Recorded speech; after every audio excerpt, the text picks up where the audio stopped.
During the investigation into Anthony's alibi, officers in Utah forwarded something small but important.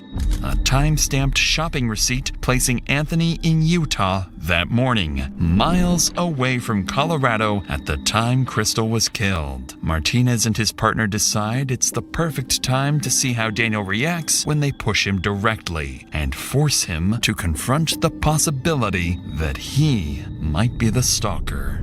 Also, let's add on top of that the fact that there's, as far as we know right now, there's no physical way that Kickman could have been involved in this based on where he's at right now. So, you know, the mystery continues, and I'd ask the husband. Things are certainly pointing in one direction right now.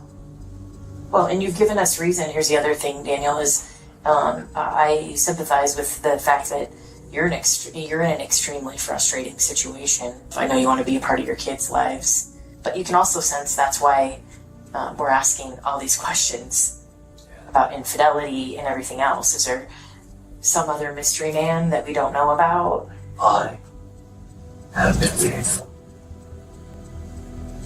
Period. You know Anthony has reached out to her in the past, number of times. She's very open. Right. The last time was 2016-ish. He had asked her at one point if she wanted to have sex. If there's any bit of question about infidelity, whether it's with Anthony or anybody else, we might create an account to see if Christine's actually interested in Anthony. So we ask her, push the bounds a little bit, and see if that will confirm our suspicions of infidelity. You don't get the response and the openness you once did for about 28 days, from October 2nd to October 31st. So you amp it up a little bit, send a photo of yourself to her, and an account you created. I get the narrative you're putting together, but it alleges that I would do this to my children. But I think ultimately what happened today would bring you the closest to your children that you've probably ever been in your mind. I'm very close to my children. You're afraid to lose time with them if you get the divorce. Clearly, detectives managed to perfectly articulate Daniel's reality, one he may not have even fully admitted to himself. He is a man so terrified of losing his children, so desperate to stay in control of his family, that he would do anything if he felt it slipping away, even if it meant murder. The detective's brutal honesty leaves Daniel speechless. He doesn't argue or deny it. He just sits there in quiet resignation, wearing the look of someone who's realizing everyone can see straight through his lies. If you were watching these facts unfold in front of you in a movie, what would you say happened?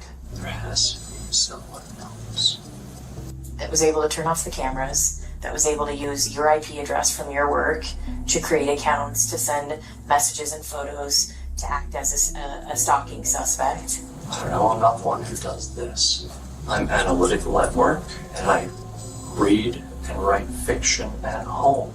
I don't do crime drama. I don't know what any of this is. Kickman is 6.5 hour drive. And then in fact he was contacted in his house severely intoxicated. There's no way he could have made that drive. All this time that we've been looking for him, for the protection order, and you just found him today, like that. We've been chasing the wrong dog. It sounds like you're accusing me. We have a lot of information that points your direction, and we were hoping that you could provide explanation other than it wasn't me. I don't have a narrative or a story that I can offer you, because I thought we were on the same side. What would you think, or what would you say if we told you that other people you talk to that are close to your wife expressed that she had maybe told them that she suspected you of having... She said that right to my face, that she wanted to know if it was me. I told her no.